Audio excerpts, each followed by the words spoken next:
Penurunan sudah sesuai dengan ekspektasi kita kemarin dan saatnya untuk melihat apakah ini peluang untuk wave kelima terkait dengan pergerakan dari emas atau justru belum waktunya. Itu yang akan kita coba lihat seperti biasa dari US dollar terlebih dulu. Ya, ini adalah gambaran dari grafik US Treasury Yield yang mengalami penurunan, sementara kalau kita bandingkan dengan kondisi dari US dollar justru mengalami kenaikan. Dan inilah satu hal yang bisa dibilang agak berbeda, tapi kalau kita perhatikan secara berkesinambungan atau secara keseluruhan, maka kemungkinan ini adalah sinyal di mana kondisinya agak mungkin lebih sensitif kepada pasar obligasi. Jadi kalau misalkan diperhatikan, maka kemungkinan terkait dengan kenaikan US dollar ini dipicu oleh minat terhadap obligasi pemerintah Amerika. Nah, otomatis kita masih tetap menunggu apakah ini akan terjadi penurunan lagi atau dia akan tembus di atas level resisten yang kita tandai. Kalau memang misalkan penguatan itu berlanjut, maka kita akan dapatkan kenaikan lebih lanjut. Tapi kalau misalkan kita berpegangan kepada outlook dari US Treasury Yield-nya, maka kemungkinan US dollar pun akan mengalami penurunan. Tapi satu sisi juga kita harus hati-hati teman-teman. Karena sampai saat ini dia juga belum tentu akan tembus secara langsung, sehingga kita masih harus waspada antara dia penurunan lanjutan sampai mendekati teritori areal support berikutnya, atau justru dia akan rebound atau rejection, kemudian kembali ke level 5% yang pernah disentuh kemarin. Nah, otomatis dari pergerakan US dollar lalu kemudian US Treasury Yield, kita juga akan melihat dari potensi pergerakan berikutnya terkait dengan apa yang kita curigai sebagai Elliott Wave. Nah, kalau misalkan teman-teman ingat, posisinya adalah A, B, C, dan ini adalah sudah selesai di areal A, B, C-nya tersebut, sehingga kita asumsikan inilah wave keempat, yang artinya kita tinggal tunggu momentum untuk wave kelima. Kemarin sudah saya sampaikan, momentum tersebut tinggal penunggu terkait dengan candlestick, dan itulah yang terjadi tadi malam. Reversal candle-nya sudah muncul, lalu kemudian ditemani dengan bullish candle. Nah, apa yang terjadi berikutnya adalah kalau Anda perhatikan candle yang sudah tersusun tadi malam, sebetulnya sudah memberikan indikasi. Terutama 3 candle ini, inilah Morningstar, dan kalau Anda lihat, walaupun dia bergerak flat atau nyaris rata di situ, dia sama sekali tidak tembus di bawah level bullish terakhirnya. Sehingga kalau misalnya kita perhatikan lagi secara spesifik, berarti kita harus menjaga jangan sampai dia turun di bawah level 1961. Atau bahkan yang paling fatal adalah tembus di bawah 1953. Nah, kalau misalnya lihat seperti ini, maka proyeksi yang sempat kita gambarkan kemarin terkait dengan Elliott Wave, maka potensinya sangat mungkin untuk melanjutkan kenaikan. Jadi artinya di sini 1, 2, kemudian ini 3, lalu kemudian kemarin 4, dan akhirnya kita sekarang menunggu wave kelima. Seberapa panjang? Wave kelima panjangnya akan sama dengan wave pertama. Artinya di sini teman-teman hati-hati. Wave kelima kemungkinan tidak pendek, dan itu berarti 2000 atau level 2000 sangat memungkinkan untuk muncul mungkin dalam 1 atau 2 hari ke depan. Artinya hari Rabu dan hari Kamis, dan kemungkinan potensi tersebut harus melampaui terlebih dulu level 1984-87, lalu kemudian 1996. Kenapa 8487? Ya, di level grafik daily sudah jelas bahwa kita sedang menghadapi kendala di level 1984-87.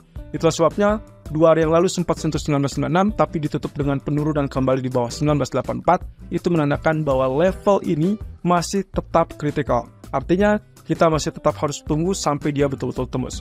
Di sisi lain, yang agak mengembirakan adalah kalau kita perhatikan dari grafik daily. Kita sempat melihat di sini posisi 23.6% juga ternyata sudah cukup dekat, dan kalau saya tarik dari sisi historical, itu adalah level yang cukup mumpuni. Artinya sudah saatnya juga dari sisi daily untuk menunjukkan itikat bahwa dia akan terjadi kenaikan. Nah, secara bertahap, saya lebih berharap resisten 1984, 1987, kemudian 1996 harus betul-betul tembus untuk menciptakan momentum bullish yang sangat kuat.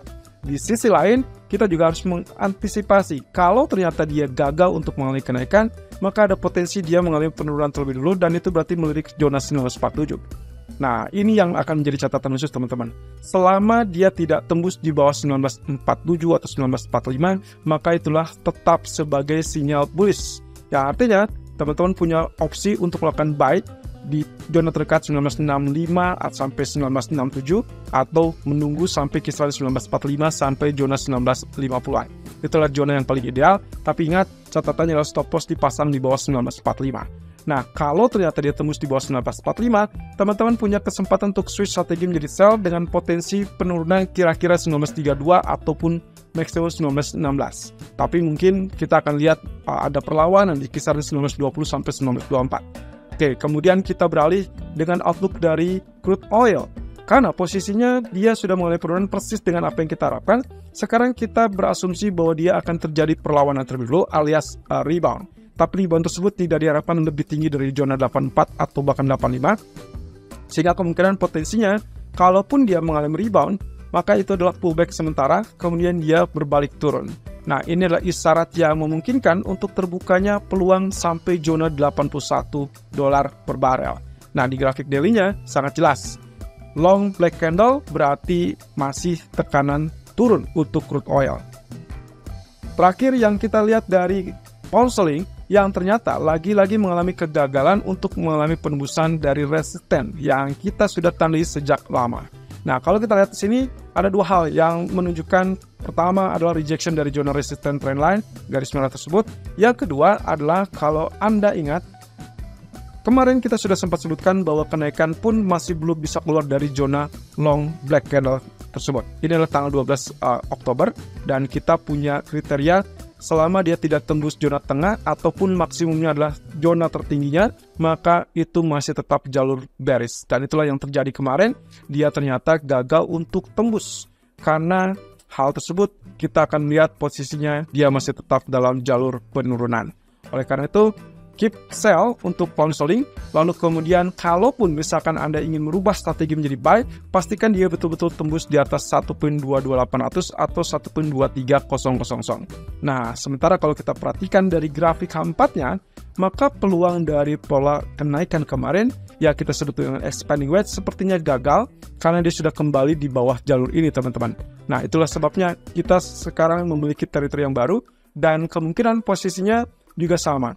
Kalaupun kita ambil garis tengah di sini, yaitu berarti long black candle dan areal tengah tersebut adalah areal pullback. Yang artinya, selama dia tidak tembus areal tersebut, kita pastikan dan kita perkirakan dia akan kembali mengalami penurunan.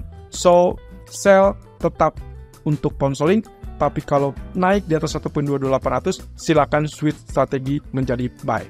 Ya, jadi perhatikan dengan zona-zona yang sudah sempat ditandai tadi, tapi catatan utamanya adalah selama crude oilnya mengalami penurunan, berarti akan ada harapan di mana Fed tidak perlu menaikkan suku bunga. Dan itulah yang mendorong pemicu untuk dorongan positif untuk emas.